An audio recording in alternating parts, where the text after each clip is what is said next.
All right, here we go. So, as you noticed, if you hopefully did the review online, we've done a lot, okay? And so the idea is, I really like this analogy that we just had this morning, which is that we are learning about a novel, right? And there are characters to this novel, and every character has their own storyline, but all of their storylines are intertwined, okay? And we're to a point where we know enough where we have to really keep track of what we know, okay? So let me just remind you that at this point, we actually have the full circle, okay? So we know how to go from accumulation to rate. That was the last sort of like big process, if you will, that we looked at. But we also know how to go the other direction. That was the first thing we did, right? So let's piece it all together. So rate from accumulation, if I have a rate of an accumulation function, right? So this red curve, then what was sort of the process to get to a rate function? Yes. Find the approximate accumulation, exactly. And so we did that by breaking it up into little pieces, right? So there's like these black linear pieces, okay? And the rate of change of each of those pieces is constant, right? By design. That's why we picked linear pieces. Technically, we could have picked quadratic pieces or exponential pieces, but that would not have done us much good, okay? So we very carefully decided to choose linear pieces to approximate our accumulation function so that they would have constant rates of change, okay?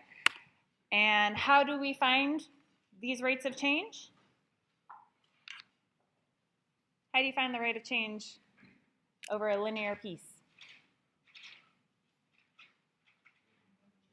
Change in y over change in x. Super basic, right? So where's my pen?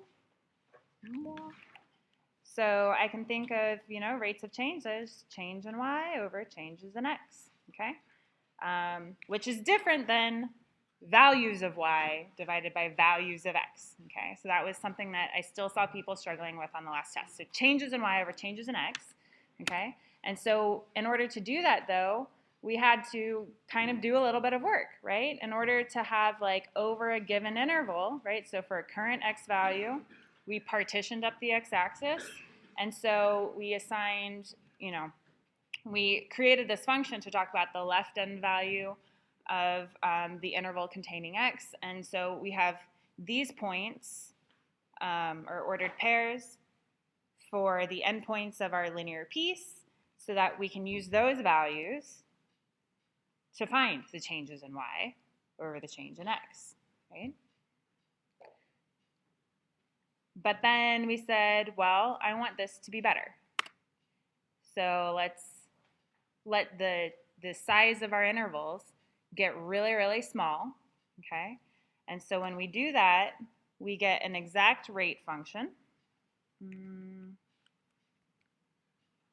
Okay, and we use this notation, this equal sign with a dot over it, to say essentially equal. So that's going to give us this action of letting h get really, really small.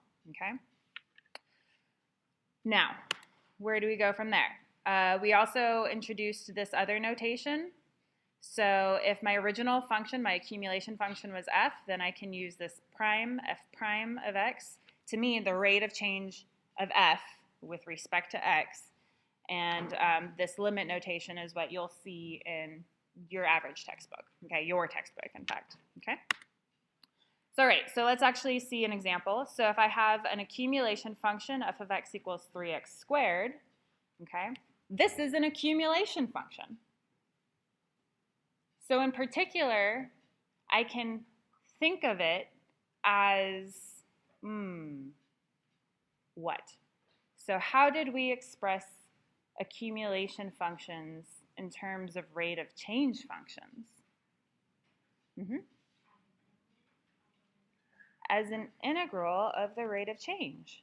So I can think of 3x squared, if it's an accumulation function, as an integral of some rate of change function. Okay? But the trick is, I need to know what that rate of change function is. Okay? And so what we're doing right now is finding quick rules, if you will, to determine what those mysterious rate of change functions are given an accumulation function. But this whole time you should be thinking about this relationship, right? An accumulation function is the integral of a rate of change function, okay? Because once again, you get accumulation by adding up little bits of accumulation, which you get by doing a rate of change, right? A constant rate of change times a little change in x, okay? So we talked about some notation. So we'll refer to the rate of change of this function, 3x squared, using this notation. And again, you read it, rate of change of 3x squared with respect to x. Or more generally, for a function f, the rate of change of f with respect to x. Okay? Now, what is the rate of change function corresponding to 3x squared? You guys had homework on how to do this over the break. 6x, right? Okay, so we can denote that in this fashion. But now bringing it full circle again, right?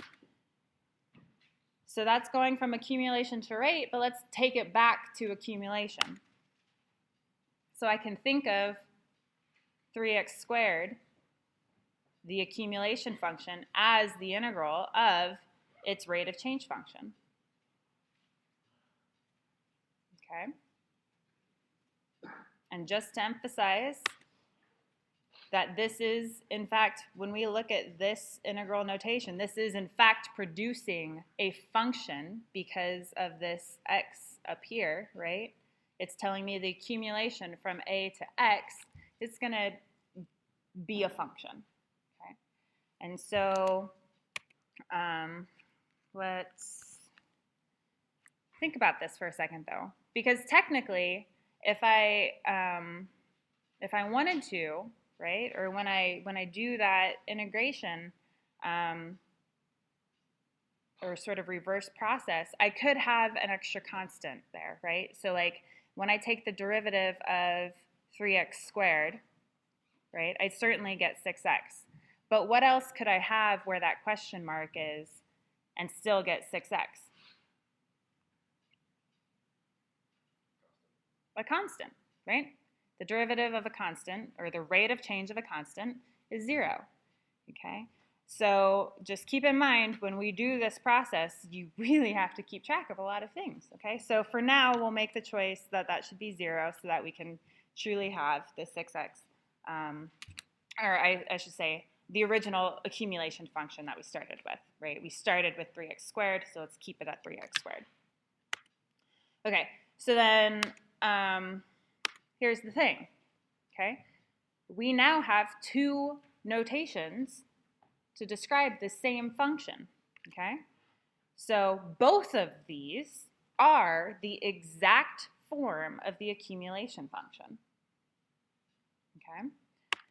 It's just that the one on the left is what we call open form, and it reflects the process, okay? When we write it this way, we can really see, yeah, okay, so I am adding up, I'm adding up, right, the sum of little bits of accumulation, okay? Whereas the form on the right-hand side is called the closed form, and it's sort of like in standard function notation, right? It's very clearly what we're used to, and it's the fast track to results, okay? You can take this form, plug in a next value, get a corresponding rate or accumulation value, just super fast, right? But the thing to keep in mind is that both of these functions produce the same values.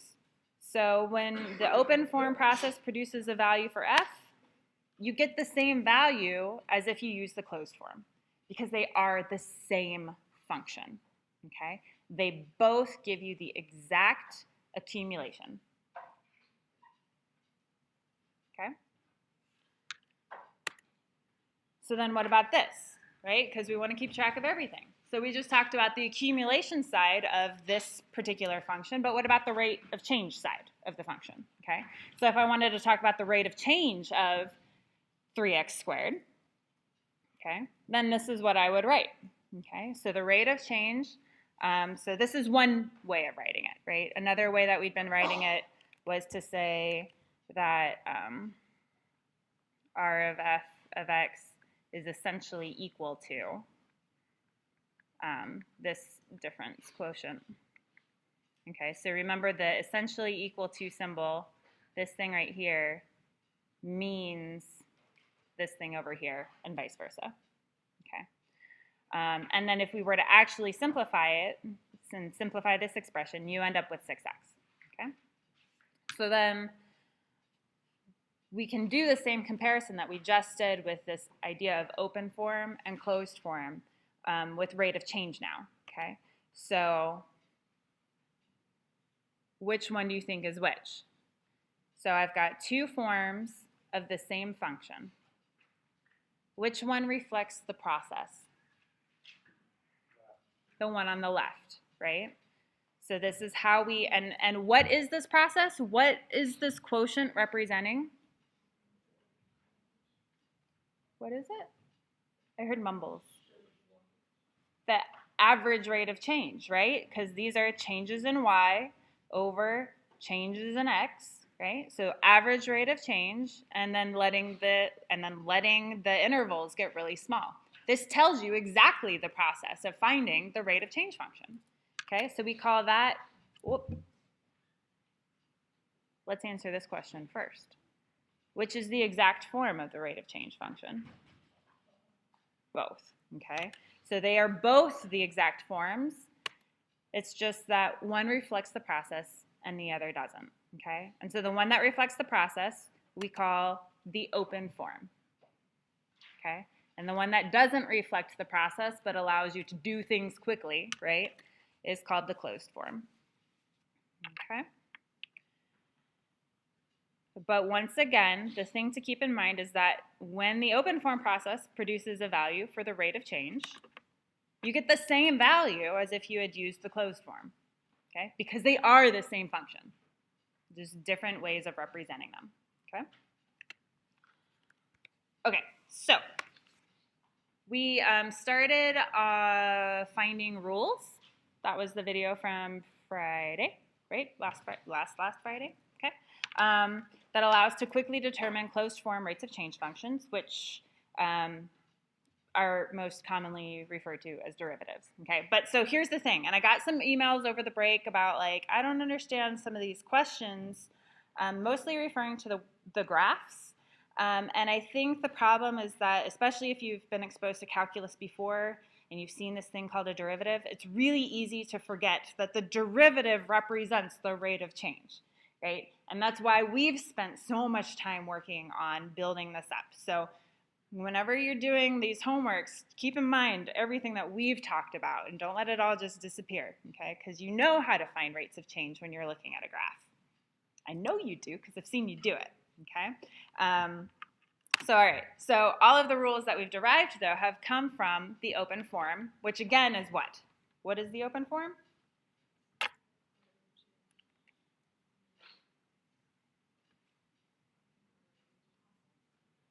You want the process, right? So what did the process look like? A really long equation. Okay, can anybody get me started?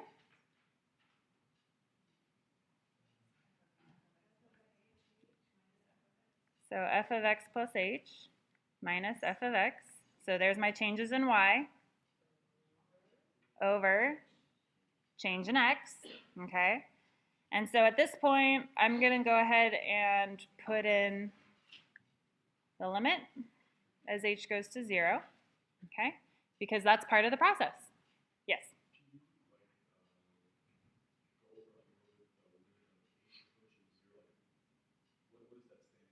This is talking about letting our delta x intervals get small so that our approximate rate of change, right, becomes closer and closer to the exact rate of change.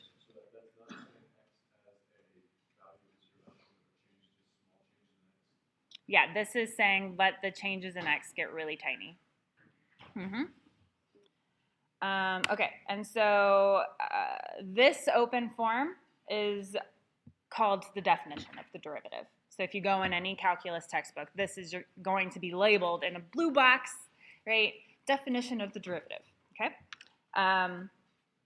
So cool beans. Now, on Friday's video, we established these rules. So the derivative of a constant, or better said, the rate of change of a constant function is 0, which should make sense, right? Because if you're a constant function, you're not changing, okay? The rate of change of a constant times a function is the constant times the rate of change of that function.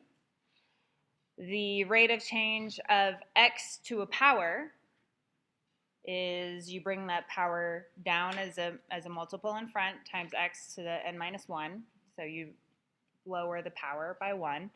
And then if you have a sum of two functions or a difference, then the rate of change of that sum or difference is the sum or difference of the rates of change. Okay?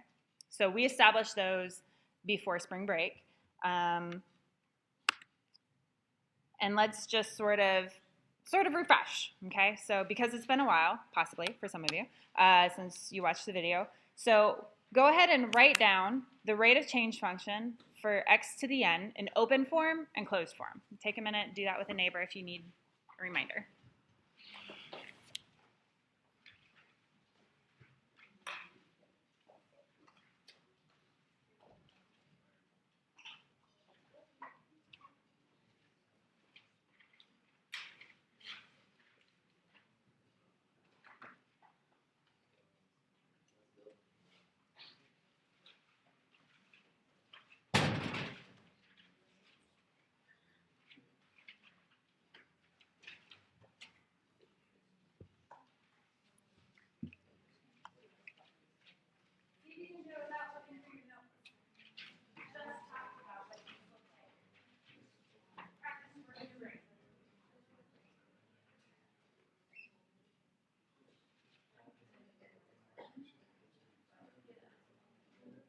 Remember, open form reflects the process. Think about the process.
So what's the closed form? So the closed form is n times x to the n minus 1, right? That was one of the rules that I just had on the previous page. We just said it, right? Okay, what about the open form? Richer?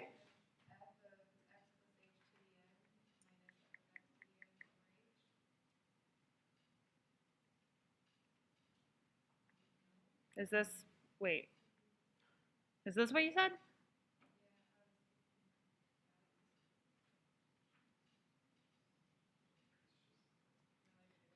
So I think what you're doing is mixing up, yeah, so it's just the x plus h to the n, because that is f of x plus h, right? So when you actually evaluate the function at those, you don't write the f anymore. Okay, so what else do we need? We still need limit as h approaches 0. So because of where, I don't know why I chose to write them. Well, I guess actually that's okay. We can still leave that there. So when you actually evaluate this limit and let h go to 0, you get this. Okay, question?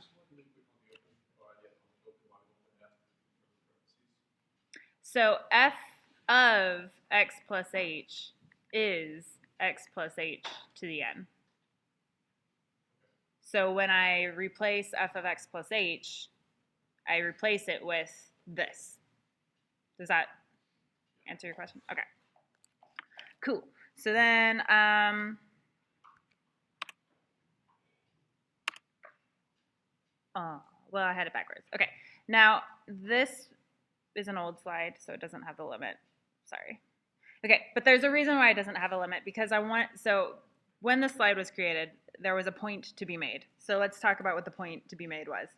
So if we write it without a limit, okay, this equation or this function formula, right, gives you an approximation of the rate of change, right? And then when we actually put the limit in there, that's when we make things exact, okay? So likewise, when we have this like dot over the equal sign, we're kind of getting at that there's something going on there, right? Whereas when we actually write this notation, we're saying exactly this function, okay? So we've got open form, closed form, but we also have ways of reflecting approximations versus exact, okay? Yes?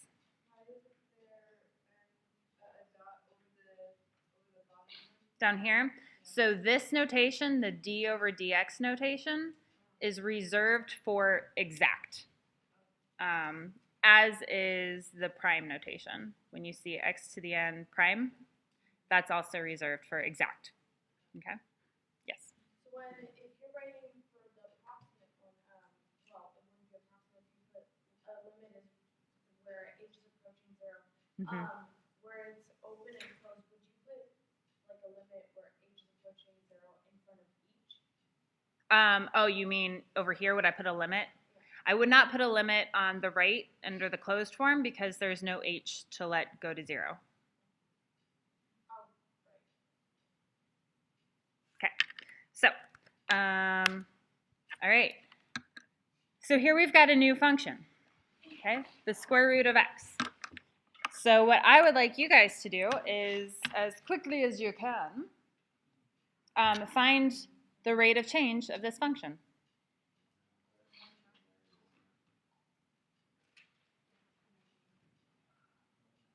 I heard people just shout an answer really fast. How did you get it? What did you get? How did you do that? We don't have a rule for that.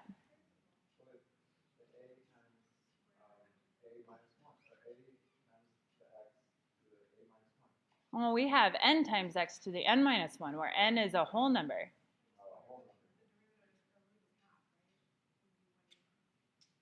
Well, x, the square root of x is x to the 1/2. I agree with that sentence.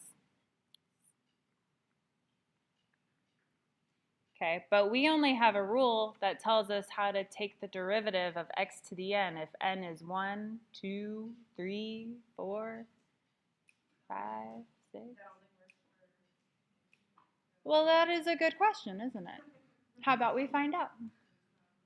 Okay, so how would we convince ourselves? So there's a bunch of people in the room who are convinced that they can apply this rule, okay? I'm not convinced yet. I want proof. So how do we figure this out?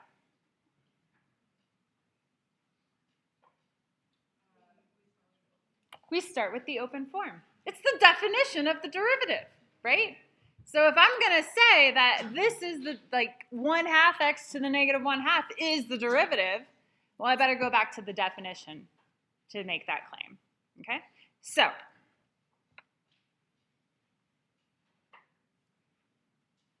what does that look like?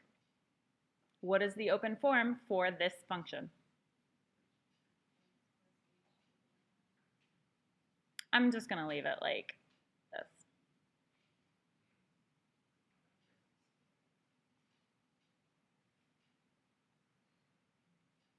Right? That doesn't look like 1/2 x to the negative 1/2.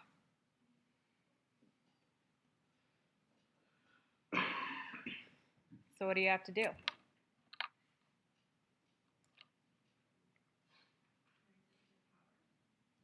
Well, if I raise it to a power, I'm going to change its value, right? The only power you can raise something to and not change it is 1. But why are you thinking about raising it to a power? You want to get rid of the square roots? Here's a hint.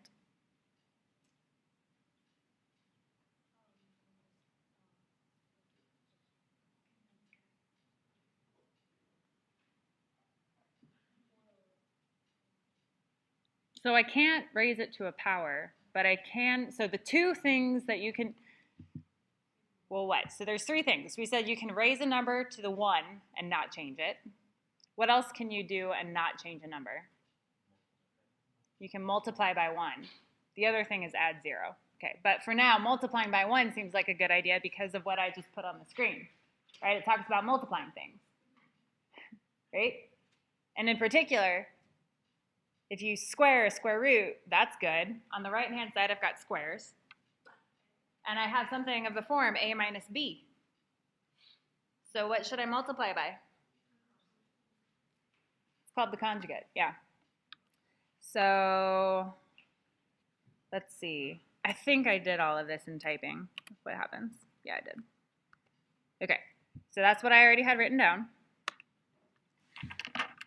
So if I multiply by 1, this is a really fancy one, right? But I'm multiplying by 1.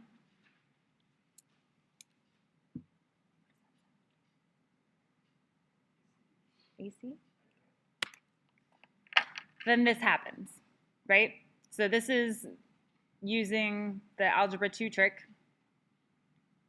If you multiply out the numerator, you end up getting rid of the square roots.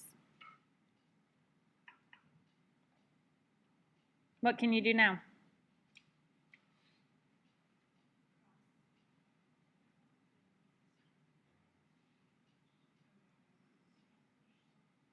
I want to ignore the denominator for a second because that looks gnarly. I can get rid of the x's in the numerator, right? X plus h minus x is h.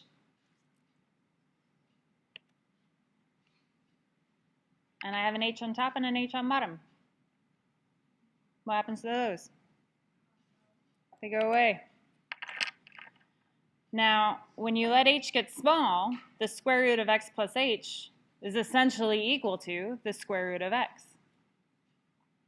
What's the square root of x plus the square root of x? So not a trick question. 2 square roots of x, right?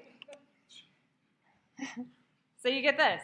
How is this related to the thing that you guys were trying to tell me was the derivative? Is it the same thing? Can you see it? There's like some issues going on down here.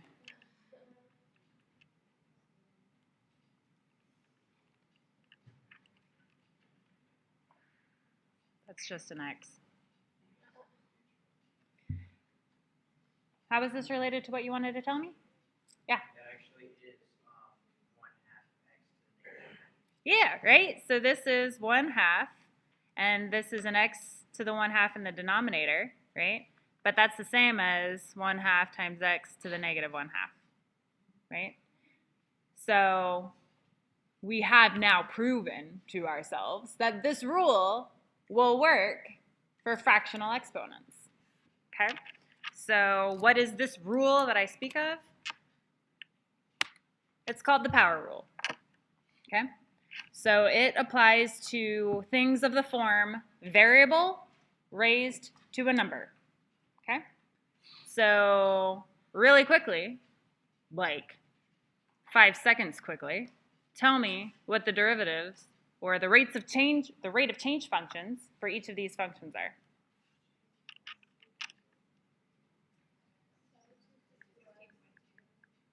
So this will be 17.2 x to the 16.2.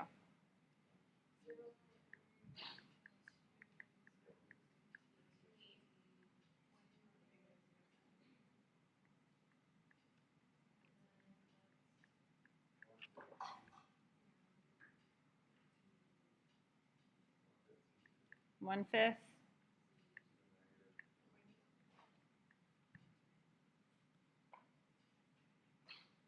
That's it. Super easy, right? Okay, so all of these, you can apply the rule that we talked about, which is when I want to take the rate of change of x to the n, you get that, okay? And it applies for all of them. Okay, so moving on, exponential functions.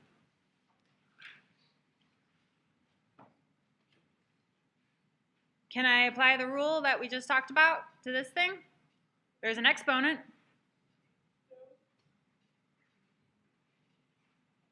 Is it of the same form? What's different about this? The exponent is the thing that varies, and the base is a constant instead of vice versa, okay? So thousands of calculus students throughout the ages have tried to take the derivative of this and say that f prime of x is xb to the x minus 1. This is wrong, okay? That does not work here, okay?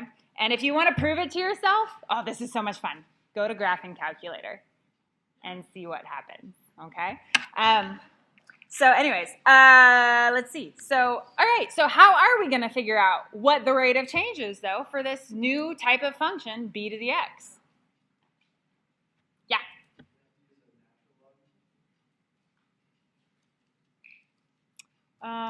That's clever. You could do that. We're not there yet, though, okay? But I like that thinking. I like that thinking a lot. We will get there. Where do we know how to start finding a rate of change function given an accumulation function? The definition, okay? So what would the definition tell me to do?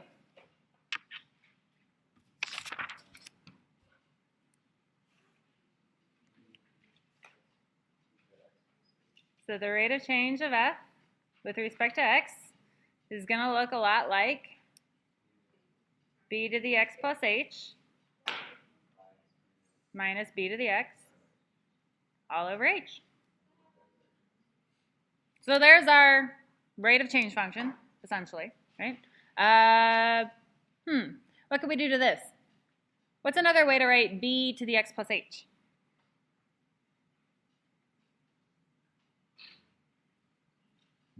What does it mean to raise b to the x plus h?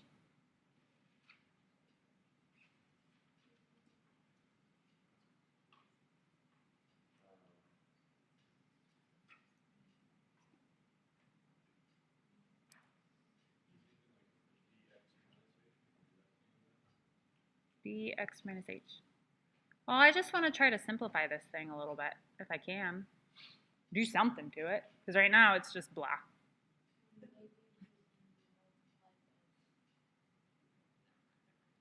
I'm not trying to get rid of square roots here, right?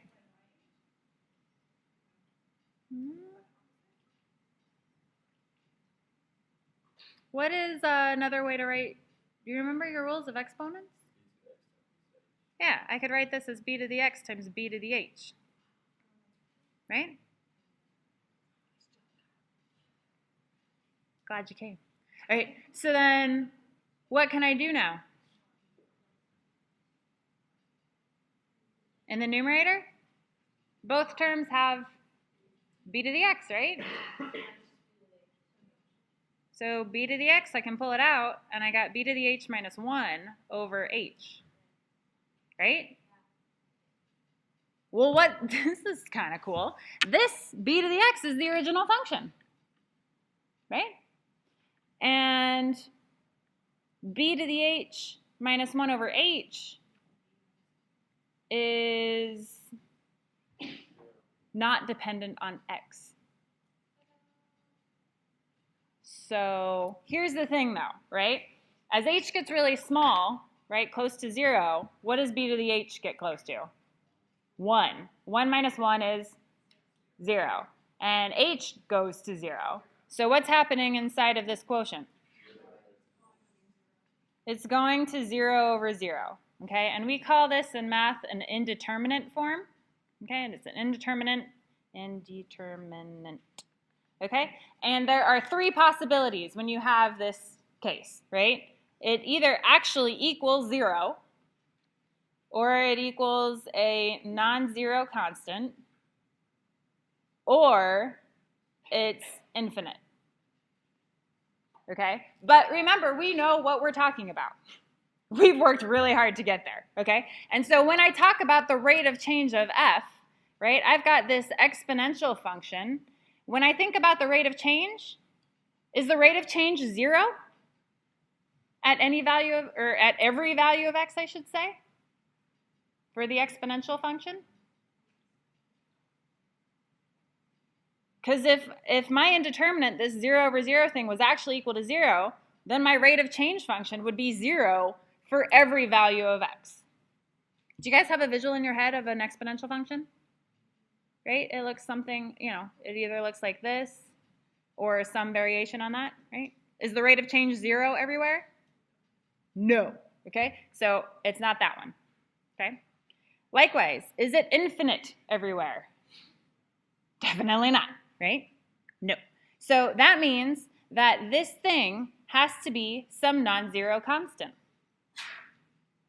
So what does that mean? That means our rate of change function is the original function times some constant. Well, that's pretty nifty. Okay, so let's see if we can use graphing calculator to figure out what that constant should be. And to verify if our guess is correct, right? Because we've just made some bold claims here. So let's see if we did good things. All right, so let's come to graphing calculator. Okay, so what I've got going on here is my function, b to the x, my rate of change function, f of x plus h minus f of x all over h. I've let h be really small, okay, and I've graphed f of x and the rate of change. Now, I've done it in a way where b is a slider. So the base is a slider. So right now, b is, let's make our life easy.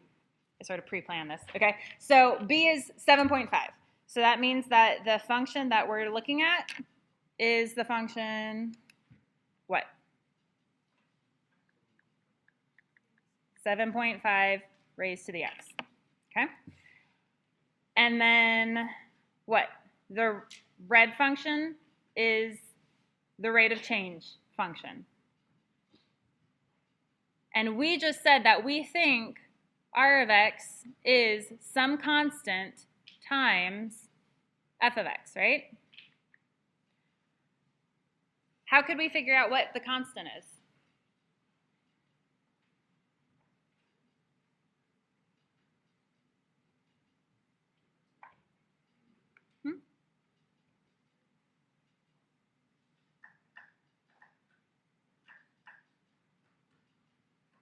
Touché? Uh-huh.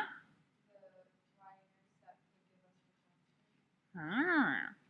Okay, so when, oh, where's my, oh, there it is. Okay, so I've got a point here that I can slide around. So when x is 0, right, the function f is 1, but the rate of change function is about 2, right? And we're saying that there should be a constant that works for every value of x. That when I multiply the original function by that constant, I get this rate of change, right? So 2 should work, right? So, okay, so that's our guess. Now if we go to a different value of x, let's say like 0.4, right? Then I can look at the y value on the original function is 2.2, okay? And the y value on the rate of change function is about 4.5. So 2, pretty good guess, right? Close enough. All right. I could, do you guys see what I'm doing? Is this making sense? Okay. So then I could change b, right? So something like this, 2.1. So now my original function is 2.1 to the x, right? and I could find some constant. What do you think the constant's going to be?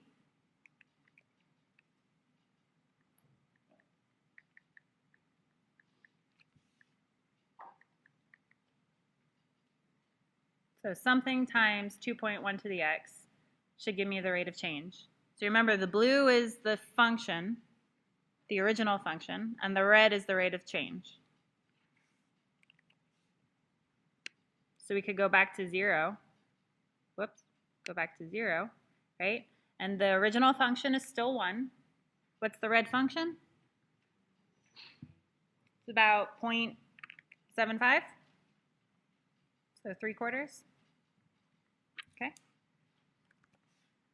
So then you could like test other values, right, and do it again. So at, I don't know, 0.68, you would test the values.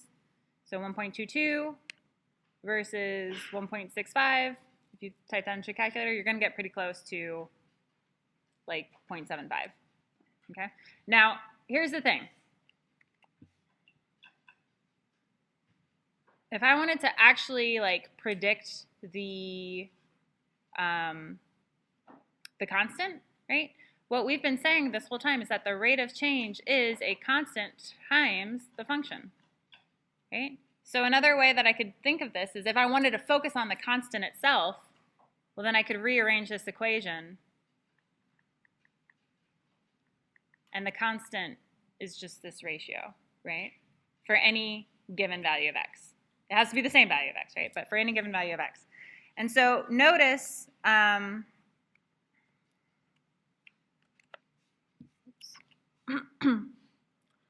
here, I have that ratio, right? So we were close with the 0.75. It was 0.74, okay?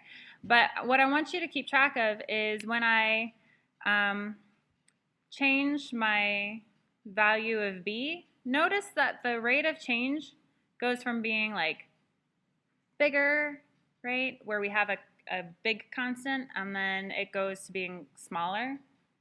And so there's something interesting that happens, right? Somewhere between here and here. Whoa. The rate of change and the original function are the same. That's never happened before, right? That's pretty cool. So that happens somewhere around 2.7. If I wanted to get a really good estimate, remember, graphing calculator is really cool. So I could be like, all right, well, maybe that's 2.7 to 2.8. Okay. And so now I have range over this, right? So you can barely see. So there's 2.8. There's 2.7. So it's somewhere. And so, but if I want to be exact about it, or as exact as I can, where should I be concentrating to see when they're the same? Where in my top part? Because it's hard to see it visually, right? So I'm trying to see the number between 2.7 and 2.8 that gives me a ratio of, I want them to be the same, the rate of change and the function itself. So the ratio should be 1. So I look here, right? I want to get that number as close to 1 as I can. So getting closer, closer. Oh, that's pretty damn close. Okay, so let's say B should be 2.718, right? So when the base is 2.718, the rate of change function outputs the same values as the original function. Keep in mind the units are different, right? Because the original function is outputting some sort of accumulation, and the rate of change function is outputting a rate of change. So the units themselves are different, but the values are the same. That's pretty nifty. I hope you appreciate it. And there's something, it's so special that math keeps track of that, okay? So we have confirmed that the rate of change of an exponential function is a constant times the original function, okay? So I've recorded that there. And then there's this really cool number e, okay, for which the value of k is 1, okay? So if the base is this number e, so e is a number like pi. It's an infinite non-repeating decimal. but it's a number, right? It's just a real number. And it has this special property that e to the x, the rate of change of that function is e to the x. Okay? Pretty neat, I think. I hope you liked it. Okay? So we've now established another rule, right, for a quick derivative. So in summary, okay, so what do we have? We've now gotten up to 7 rules. So we've got the rate of change of e to the x is e to the x. The rate of change of the square root function is 1 over 2 times the square root, but we've actually established more than that, right? Question? So, all E is the, Oh, e is a very special number. It's approximately 2.718, and it satisfies the property that e to the x has a rate of change function that is also e to the x. So it's the unique function whose rate of change has the same value as the actual value of the function. So like, you know, f of 1 is e, and the rate of change at 1 is also e. why do we use it in high school? Yeah, it's really useful in application problems for like population growth, bacteria growth. It's called the natural base because it occurs in nature to model, like to reflect what happens when things grow and change. Okay, and you will see problems with this in your homework. Something to also note for your homework is that that constant that we kept talking about is actually a very particular constant related to the base. So the constant when you find the rate of change of b to the x, the constant that you multiply b to the x by is the natural log of b. Okay, we didn't have time to explore that in graphing calculator today, but if you wanted to, you could go back and do that too. All right, before you go, just a reminder, you have homework on My Math Lab. Only 51 people had registered for My Math Lab as of last night. There are 59 of you in class. So if you haven't already done it, you should do it because most of your homework for the rest of the semester is going to be online. Okay? So just keep track of all of that. Yes? Go back one slide.